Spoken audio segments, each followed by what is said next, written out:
Hi, Sophia. This is Gordon.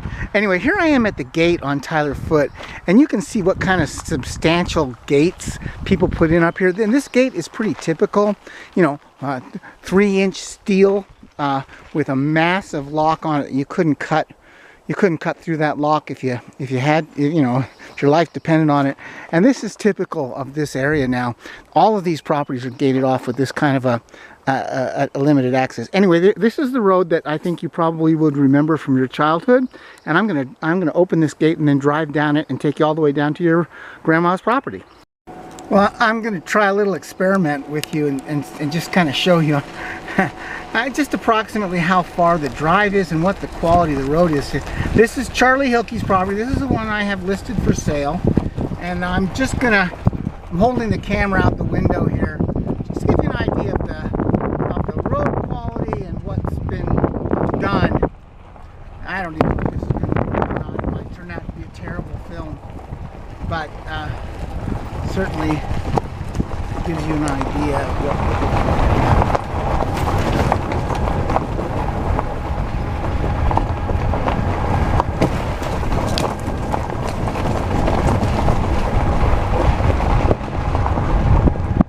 Okay, this is actually important.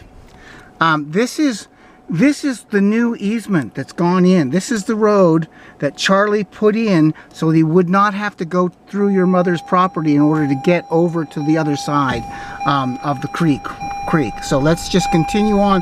This is the road that you probably used when you were a kid. That road there did not exist. And let's go down to here. Yeah, see, this is called, let's see what we can do here. Wow. Yeah, here it is right here. Here's the old, I'm taking on the old road. This road is not used anymore by anyone. It's been abandoned.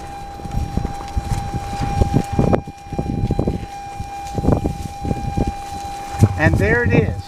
This is the far edge.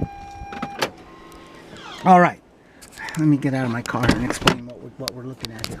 This is the far edge of your mother's property. I mean, this is where you can see right here. Here's the old road that used to be the crossing that you probably remember as a kid. You can see it's abandoned. No one uses it. Hasn't been used in a long time. It's not passable even in my 4-wheel drive vehicle. But I'm going to take you out there, and you can see there's your mom's property, your grandmother's property, right out there. It's just on. In fact, it probably begins. It might even begin just about where that creek line begins is sort of where it is. Let me go out and go a little further here. Okay, believe it or not, I got on my hip waders boots. Yeah, I do. And this is the old road right here. Now there's a new road that goes out there that crosses the creek right here, but it doesn't cross on your property, and it was the one that was created specifically to avoid this. So let's get out here and have a look. Oh my goodness, look how beautiful this is here. Yeah, this is it. Okay, so where's the actual crossing at? You can see this is all probably much different today than it looked when you were young. But let's look around here and see. Look at this beautiful creek. Oh my gosh. Oh my gosh, look at how beautiful this is.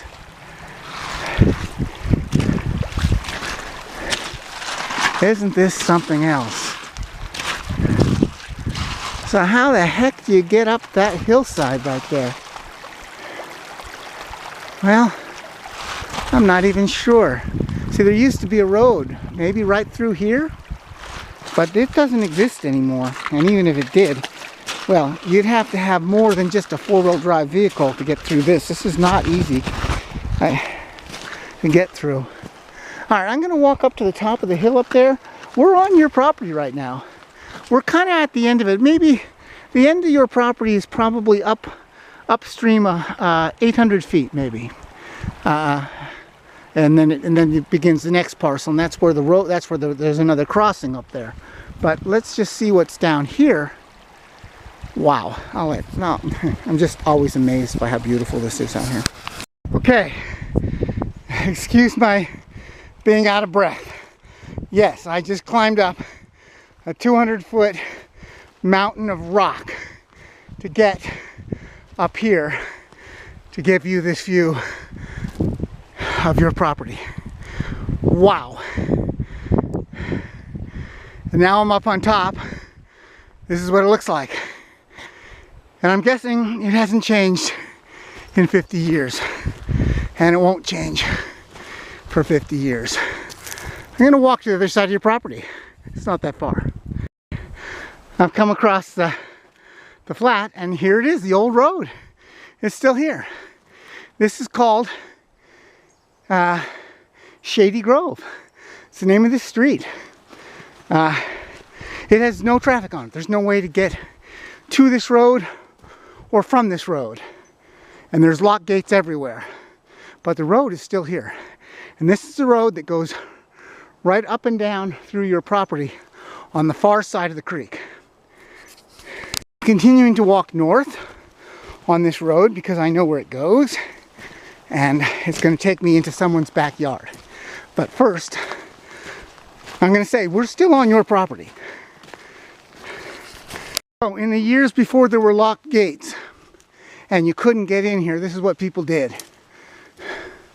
This is probably 20 years old now, but property around here was covered with this kind of stuff. It took tens of thousands of dollars to clean it up, and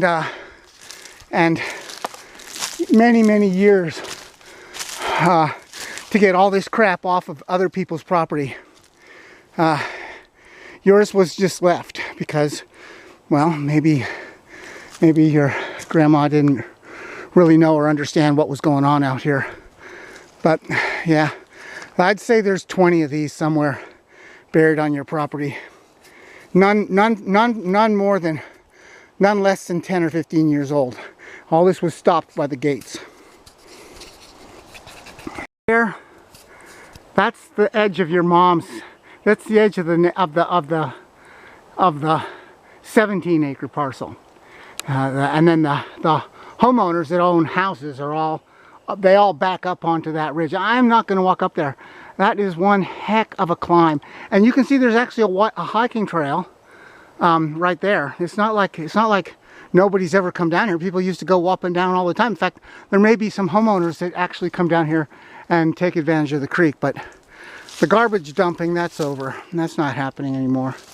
But the access up above, from up above, that's still there, but no driving access. You're not gonna be able to drive. This is walking access only. So I've been walking for about half an hour now, and I'm nowhere near the edge of your property. I'm just somewhere out in the middle. Now the far edge is probably only just at the top of that hill up there. I've just been following this canyon. That's where your property ends. But there's this thing right here, and you go, wow, that looks interesting.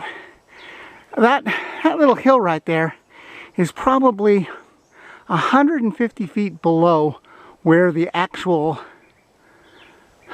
surface level was before they started mining. This has been hydraulically mined, you know, 150 years ago. And this is what's left. Just these incredibly steep canyons filled with gravel. Anyway, I'm going to turn around. I'm tired. So I've been walking for about an hour now, and conservatively, I mean, if you can see it in this frame here, you own it. You probably own all the way up on top of that ridge up there, actually. Maybe not all the way to the top, but a pretty good portion of it. And all the way this way, as far as you can see, as far as I can see, and you can see there's roads out here. They haven't been used in 20 years. I'm just walking along one of the roads trying to get back to my car. All right, before I get back to my car, I want to show you something. This 30-inch culvert used to be part of a road that you could drive over. And we're still on your mom's property here. But this culvert was taken out in 2005 by a storm where the water where I'm standing right now was 35 feet deep. And that was the end of that culvert. And we're still on your property. All right, two more things on the way out that I think will blow your mind a little bit. One, I saw 2 rattlesnakes on my walk. I avoided both of them. Rattlesnakes are a perennial danger here. Do not walk in bare feet anywhere out here, or sandals. You always want to have good hiking boots on, and because they strike low. And I was very conscientious of the rattlesnake danger. And like I said, I saw 2 and just avoided them. No big deal. All right, so what is this? What are we looking at? Well, we are now maybe 200 feet from the water, so we're just kind of a little bit past the edge of your property line. And this is what's called a hip camp. It rents for $200 a night. It has its own generator. It has its own composting toilet. It has a barbecue and enough and propane and solar power, so you can run stuff. And people come here and camp. They pay the owner, like I say, $200 a night for this campsite. There are 6 of these campsites on this property here. Yeah, that is what is going on in North San Juan. It's called hip camping, and people come here in their 4-wheel drives and they spend the weekend. They spend a couple $100, but they get to be out in the middle of nowhere. And speaking of in the middle of nowhere, just so you're aware, there's no phone reception out here. Once you're out here, you are out here for good. I will not be able to call my office and see what's happened while I've been out here until I've driven about 2 miles, and that will put me way back towards on the pavement. Anyway, closing up for the day. I hope you have enjoyed this as much as me, because I had a gas.